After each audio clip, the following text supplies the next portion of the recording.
Allegations that the NFL knew about impropriety in 2004. Allegations throughout the entire season that this had been going on. So to Shannon Sharpe, how much is the NFL culpable to allow the cheating to take place in the championship game when they knew the history of the Patriots and they suspected that this was going on long before that game against Indianapolis? Let me tell you something. When I was with CBS did not like for us, if the Broncos were playing, if the Ravens were playing, they didn't like for me to wear purple if the Ravens were playing. They didn't like me to wear orange if the Broncos were playing, because they didn't want me to think that I was going to show favoritism or partial to that. It looks suspicious. And sometimes, just to mention, as I mentioned earlier, sometimes it's just to mention. It just doesn't look right when the commissioner of the National Football League is going to a AFC Championship party at Mr. Kraft's house. It doesn't look right. There's probably nothing wrong. It's okay for them to be friends. But how does that look when things come out like this?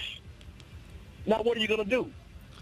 What are you going to do about it? You took $5 million from Sean Payton. You suspended him for a year. You suspended a bunch of guys. You took draft picks. And everybody's like, wait, they took a draft pick from the Patriots with Spygate. They had 3 of them. They took the last one. Do you believe this hurts the legacy of the 4 championships, the Spygate, and now this? Absolutely. How can it not? See, we don't look back at we don't look the Hall of Fame writers. They do not write and say, you know what? Barry Bonds had 3 MVPs. He was a 500 guy even before this. They lump everything he did with the last probably 4 or 5 years of his career. It gets lumped in.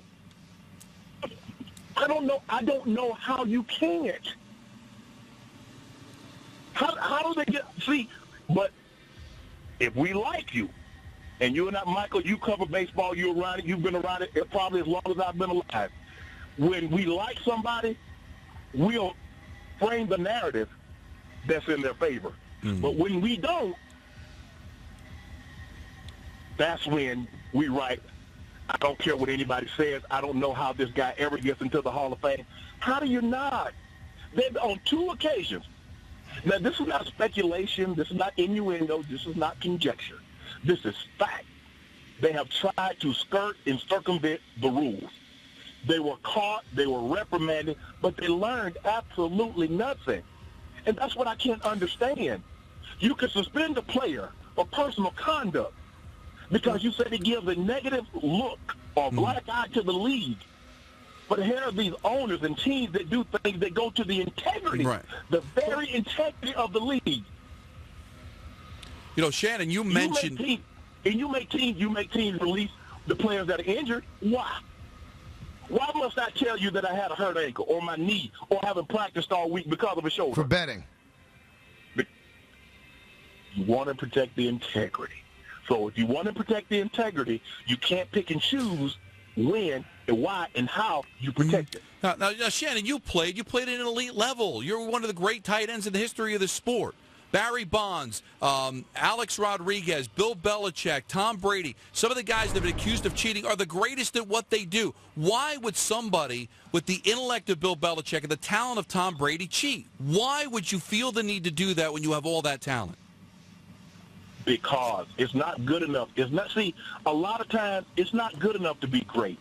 You want to be the great of the great of the great. And here's the thing. But see, when you look at Barry Bonds, you look at the MVPs that he had in Pittsburgh. You look at the stolen bases. He was a 40-40 guy. And you look at it, you're like, well, why would this guy do it?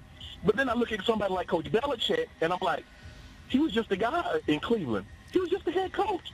He was never Lombardi. He was never Landry. Nobody ever thought of him like that.